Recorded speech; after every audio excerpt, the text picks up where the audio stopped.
کہ یہ جو آج کل مردانہ قوت کے نام پہ ٹوپی ڈرامے ہو رہے ہیں نا، جوان آدمی میں کوئی کمزوری نہیں ہوتی، جب ہوتی ہے تو پھر ہر چیز ہی کمزور ہوتی ہے، ایک ساتھ ہی پوری باڈی کمزور ہوتی ہے انسان کی. اس لیے یہ ٹوٹکے موٹکے اور یہ اوٹ پٹانگ چیزیں کھانے کی ضرورت بولو نہیں ہے کہ جی یہ کھا کے پتہ نہیں تو 8 شادیوں کی طاقت پیدا ہو جائے گی، 16 شادیوں کی طاقت. بکواس ہے، سب فضول باتیں. جب تک چل پھر رہے ہو، بول رہے ہو، آنکھیں صحیح ہیں، کان صحیح ہیں، سونگنے کی طاقت صحیح ہے، ہضم کرنے کی طاقت ہے، تو ساری طاقتیں ٹھیک ہیں. جب کمزور ہو گئے تو ایک ساتھ ہی ہو گئے سارے، سب کچھ، ساری کمزوریاں ایک ساتھ ہی پیدا ہوتی ہیں. تو جب تک باقی باڈی ٹھیک ہے تو باقی بھی ٹھیک ہے. الگ سے پتہ نہیں کیا کیا کہ لے کے نسخے کھا رہے ہوتے ہیں، دوائیں کھا کے اپنے آپ کا بیڑا غرق کر رہے ہوتے ہیں. اس میں وہم زیادہ ہے لوگوں کو. اور اللہ نے ہر مسلمان میں 4 کی طاقت رکھی ہوئی ہے معذرت کے ساتھ. اس کے لیے کوئی بہت زیادہ ایکسٹرا کوئی صحت کی ضرورت نہیں ہے. مرد کو اللہ نے عورت سے زیادہ پاورفل بنایا اس معاملے میں. تو مرد ہی کیا ہے جس میں پاور عورت ہی کے برابر ہو. ایک عورت کے لیے ایک مرد کافی ہے، تو ایک مرد کے لیے بھی ایک عورت کافی ہے. تو دونوں میں کوئی فرق ہوا پھر؟ تو آدمی کس بات کا ہے بھائی تو؟ باقی کریں نہ کریں وہ آپ کا ہیڈیک ہے، وہ میں الگ ٹاپک ہے. وہ تو میں پھر سوسائٹی کی جو ضرورت ہے، معاشرے کی ضرورت ہے، بیوہ طلاق یافتہ، وہ تو میں اس پہ بات کرتا رہتا ہوں. لیکن یہ جو آج کل ہے نا کہ کمزوری، یہ ایسے نہیں ہے ایسے جیسے لوگوں نے سمجھ لیا ہے. سب صحت مند ہی ہیں. ہاں کوئی خدا نخواستہ کوئی شوگر کا مریض ہے، کوئی ایکسٹرا کوئی بیماری ہے اس میں، تو ایک الگ بات ہے. جب تک آپ نارمل ہیں تو سب کچھ نارمل ہے. اس کے لیے حکیموں کے پاس، جو جعلی حکیم ہوتے ہیں نا، ان کے پاس مت جایا کرو، وہ بیڑا غرق کر دیں گے. جو پراٹھے ہضم کر رہا ہے نا، روٹی ہضم کر رہا ہے، گوشت ہضم کر رہا ہے، تو اس کا مطلب صحیح ہے، پھر ٹھیک ہے.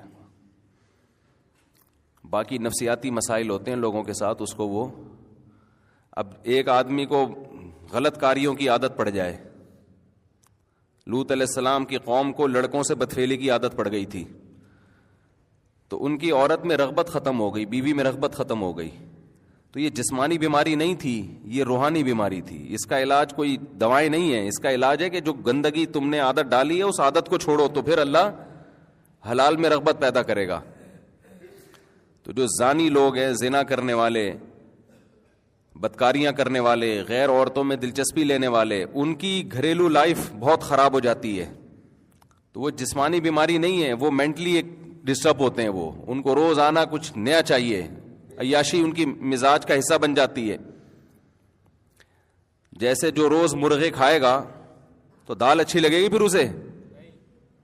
تو بیلنس ہے نا، کبھی مرغا کھا لیا کبھی دال کھا لی. اب آپ روزانہ ہی مرغے پھوڑتے رہو گے تو مر جاؤ گے آپ.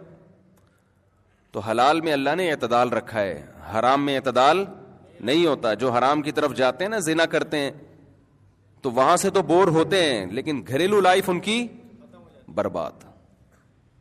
بے حیائی کا سب سے بڑا اثر یہ پڑتا ہے کہ اس کی اپنی جو بیوی بچوں کی زندگی ہے وہ تباہ و برباد ہوتی ہے. اور کتنے برے اثرات بچوں کو جب پتہ چلتا ہے ہمارا باپ ایسا ہے، بچوں کے دل میں باپ کی عظمت نہیں رہتی ہے. آپ کہتے ہیں نہ رہے عظمت تو کیا ہوگا بھائی، آگے آپ کا بڑھاپا بھی آ رہا ہے. ابھی اولاد کو آپ کی ضرورت ہے، کل آپ کو اولاد کی ضرورت ہے، اور بہت جلد ہے. بڑھاپا کوئی ٹائم نہیں لگتا، کراچی میں تو اور جلدی آتا ہے. جو غذائیں کھا رہے ہیں نا، یہ جو حدیث میں آتا ہے نا، جوانی کو بڑھاپے سے پہلے غنیمت سمجھو، تو یہ صحابہ کے بڑھاپے کی بات ہو رہی ہے. ہم لوگ کا جو ہے بہت جلدی آ جاتا ہے. ہمیں تو ابھی سے غنیمت سمجھنا شروع کر دینا چاہیے. دیکھو 63 سال کی عمر میں رسول اللہ صلی اللہ علیہ وسلم کے چند بال سفید تھے، چند بال. صحابہ کہتے ہیں گنے جا سکتے تھے. یہ صحتیں تھیں اس زمانے میں. آج 40 سال کے بعد آدھا سر سفید ہو جاتا ہے. ہوتا ہے کہ نہیں ہوتا؟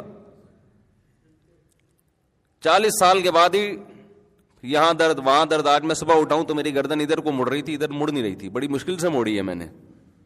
تھوڑا سا تکیہ آڑا ترچھا ہو جائے تو صبح بندہ بھی آڑا ترچھا ہوتا ہے. یہ تو صحتیں آج کل.